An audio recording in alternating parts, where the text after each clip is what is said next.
Good morning, everyone. Welcome back to the channel. I'm back here at Ciocca Subaru in Ewing, New Jersey to check out a brand new 2022 Subaru Ascent.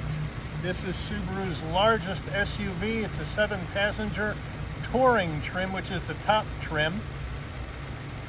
And right off the bat, this is crystal white pearl, which is a nice color on this car. We have the Subaru badge. We have gloss black up top and flat black down below on the grille. We have LED headlights, LED daytime running lights, and LED fog lamps. All right, wheel and tire setup on the Ascent in the touring trim. We have a 20-inch wheel with silver and charcoal gray inserts, looking nice. Tire-wise, 245, 50, 20s, all four corners, ventilated rotors, 4-piston calipers. Nice setup on this all-wheel drive SUV. So here we are with this full look at the side view of the Ascent, and it is a big SUV, but I think it's very handsome looking. I think they did a nice job on the design. I like the way the lines come down the side, especially that body side molding right in the middle of the front door and the rear door to break things up. I like the way the haunches are. I think it looks really good, not too much cladding, and some nice silver trim along the bottom door sill, which I think looks nice. As we move in closer, of course, we have the flat black on the wheel wells. We move up here, we have a kind of like a black chrome side view mirror, LED turn signals. We are chrome on the door handles. I think I would like to see that in color matched white. Let me know what you think. We have a fuel filler cap on the right side of the car. Up top we have a flat black shark fin antenna. We have the flat black roof rails. And up top here we have our sunroof. All right, coming around the back end of the Ascent, it is a big, tall SUV. We have the rear wiper down here on the bottom of the rear glass. I would like to see them extend this roof spoiler and tuck this up underneath to clean it up, also protect it from the elements. We have the Subaru badge here. We have the crystal white pearl coming down with a nice chrome strip going across. We have the chrome colored protector for the bumper when loading and unloading. We have flat black on the cladding around the bumper area, and then we have a functional dual exhaust, which is a nice touch with chrome tips / cut, makes it look nice. We have the Subaru all-wheel drive badge on the left. We have the Ascent touring badge over here on the right. Overall, looks pretty good. All right, engine time now. We got this 2.4 liter turbocharged 4-cylinder boxer engine from Subaru, making 260 horsepower, mated to a CVT transmission, MPGs, 20 in the city, 26 on the highway, 22 combined. The minimum octane rating is 87, so you can run this on regular unleaded gas. All right, we are now inside the Ascent, and before we get on with the interior review, Mike, how much does it cost? Well, this is the top trim, the 7-passenger touring trim in the Ascent model line. MSRP, the way this one is optioned, is $48,003. So let's take a look at the interior. All right, to the footbox, nothing special down here. We just got a rubberized dead pedal along with rubber finish on the brake and accelerator. We do have the all-season Subaru mats in here. We do have electric assist for the driver and for the passenger. And we have this really nice looking chocolate brown leather interior with white cross stitch. Looks just really nice and soft on the bolstering. They did a really nice job here on the interior seats. You get to the door panels, and boy, do these look nice. We have nice soft touch material up top. We have a simulated wood finish around the door handles, which obviously replaces that panel gloss black plastic and, will knock out the fingerprints, no problem. We do have that cream leather material that comes in right in the middle of the door panel, which I think is nice. We have the chocolate brown armrest on the door, which is semi-soft, flat black around the switchgear to avoid fingerprints. Really well designed. We move over to the dash. We have soft touch material up top with gray cross stitch. We have again this nice beige material that break up all the black, and then we move down to the glove box. And it's a nice large glove box. Okay, we come up to the middle of the dash, and up top you have this nice additional display up top that's going to give you your exterior temperature, time of day, miles to empty, average miles per gallon, instant miles per gallon. You can also take a look here. You have your front camera that you can also put up here as well, in case you're you're coming up to something and you want to make sure you don't hit it. As we move down, we have the 8-inch integrated Starlink system from Subaru, Apple CarPlay, Android Auto, plus navigation. And you can do it, and it is a touchscreen, so you can do a lot of different things with it. A really nice setup. Let me know if you think this is big enough in the top trim, but I like the integration rather than having the iPad style. You move further down, you have your controls for your radio and your map and the different apps that you have to choose from. And you can hit the home button to go back to home, hit the map button to go back to map. That's a nice touch there. As we come down, we have our dual zone climate control, which is a nice touch. And then we have heated and ventilated seats for the driver and front passenger, which I like quite a bit. Down here we have your X mode button. We have a aux jack and 2 USBs, which is nice. Moving further down, here's your gear shift for this CVT with simulated gears. Our Subaru key fob is the standard key fob you see in many other Subarus. The lock button, the emblem is unlock. Pop the rear tailgate, panic button. Nice and light, nice touch. 2 cup holders, a nice semi-soft armrest, and as we open that up, we have a tray here for some snacks, and then an area down here that's felt lined for more storage. All right, here's the Subaru steering wheel. Nice leather wrapped steering wheel with dark gray cross stitch. We have the Subaru badge. Would like to see some silver trim or some action going on here on the horn button. We do have some silver trim along the bottom of the steering wheel. On the left, you have your voice commands and telephone controls. And on the right, you have controls for your eyesight as well as your cruise control. Down here, here's your heated steering wheel, which is nice. And here is the reset and set buttons for your digital dash, such as resetting for your gas mileage averages and that kind of thing. That's where that belongs. Overall, nice steering wheel. As we come up to the stalks, we have stalks for the headlights as well as the fog lamps. And on the right side, we have the front wiper and rear wiper controls. We do have paddles right here to go through the simulated gears on this CVT transmission. There are 8 simulated gears. And then looking at the dash, we have analog display for your speedometer and tachometer, as well as your fuel level and coolant temperature, and then a small 4.5-inch display for the other information, tire pressures, miles per gallon, average miles per gallon, those sorts of things, odometer reading, that kind of thing, in the center. Now on the bottom left here, we have our controls for the tailgate, as well as your dome lights, as well as a memory setting for the tailgate. That's very interesting.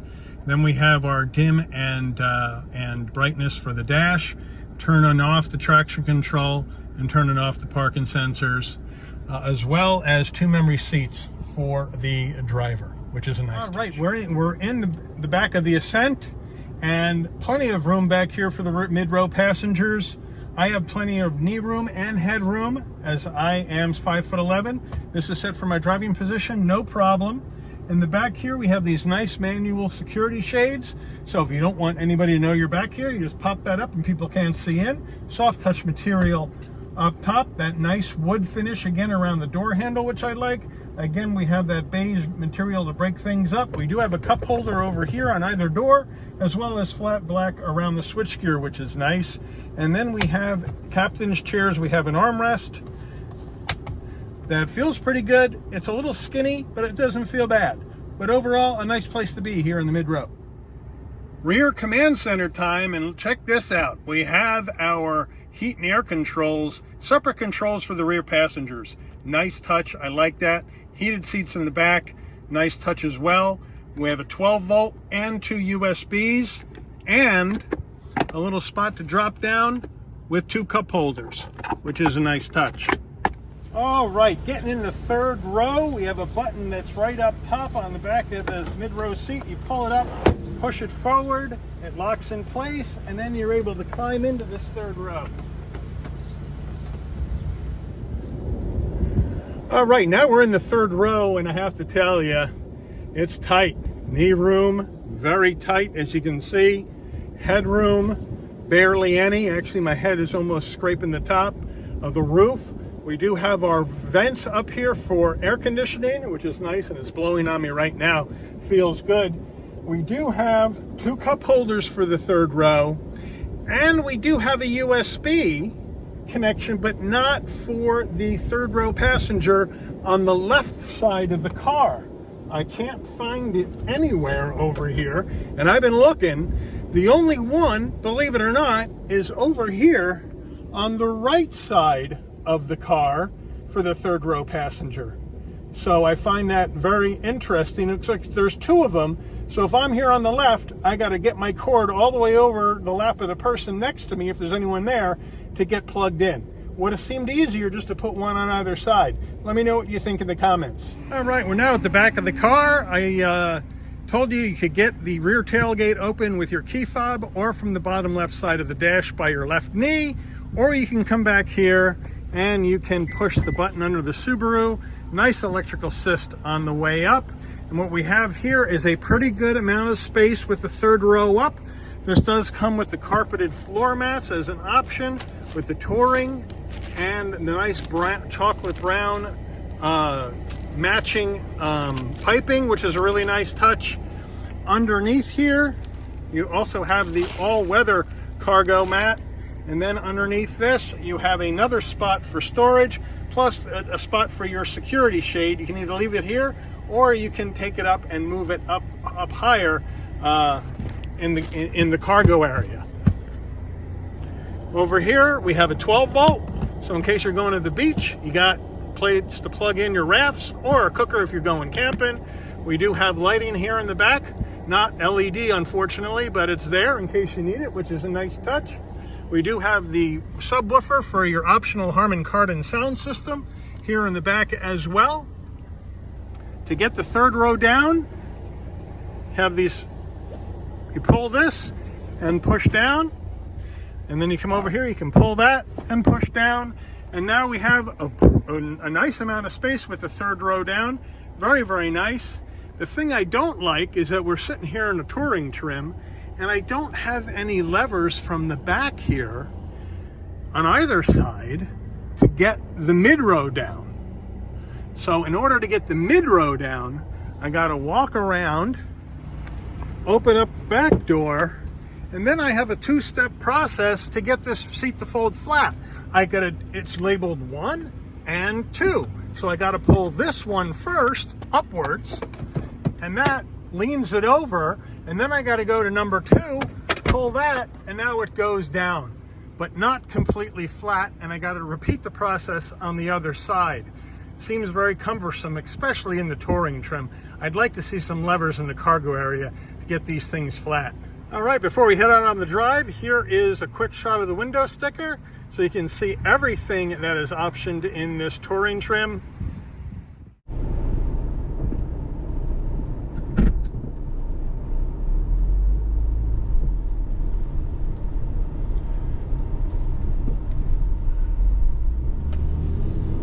All right, we are driving the Ascent, and it is a very, very comfortable drive.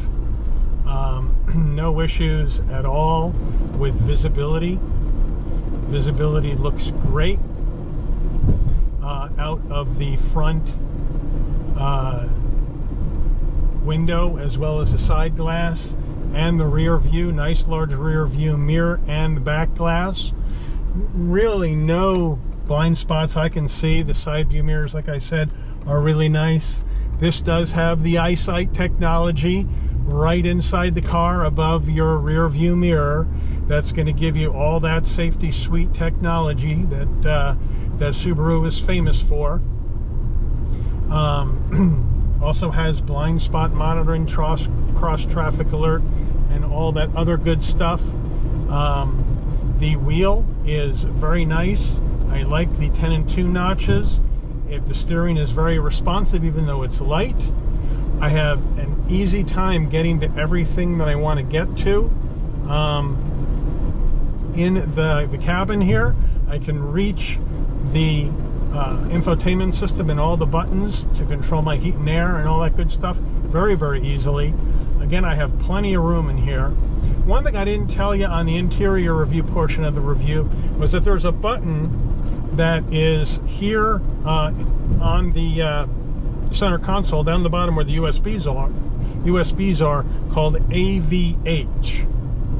Now, AVH, this is a new piece of technology from Subaru, and AVH, basically, if you're stuck in traffic and you're not moving anywhere and you don't want to keep your foot on the brake pedal, you can push the AVH button and it will hold the car in place for you.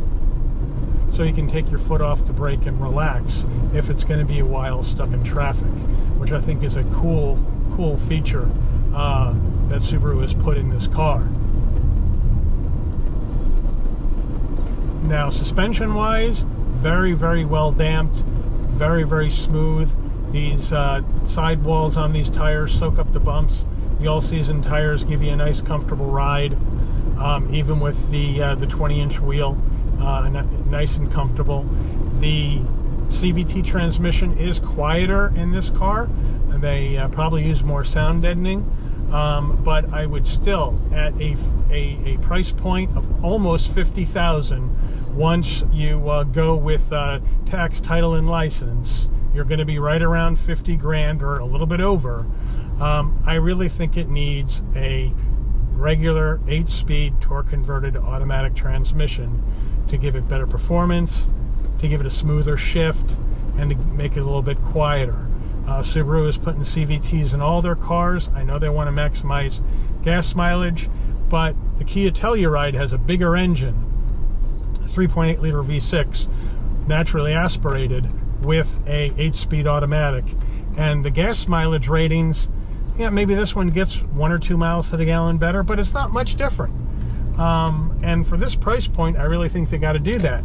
But what I do like is that I love the interior color scheme. The black with the cream and the chocolate brown, or dark saddle, whatever you want to call it, is a really nice color combo. I like the use in the top trim of this wood around the door handles to keep fingerprints out of the way. Plus, it makes it look much more elegant and lifts the interior more, which I like. It also has a nice soft headliner, and it has a panoramic sunroof, which I haven't shown you, that goes all the way back to the mid-row.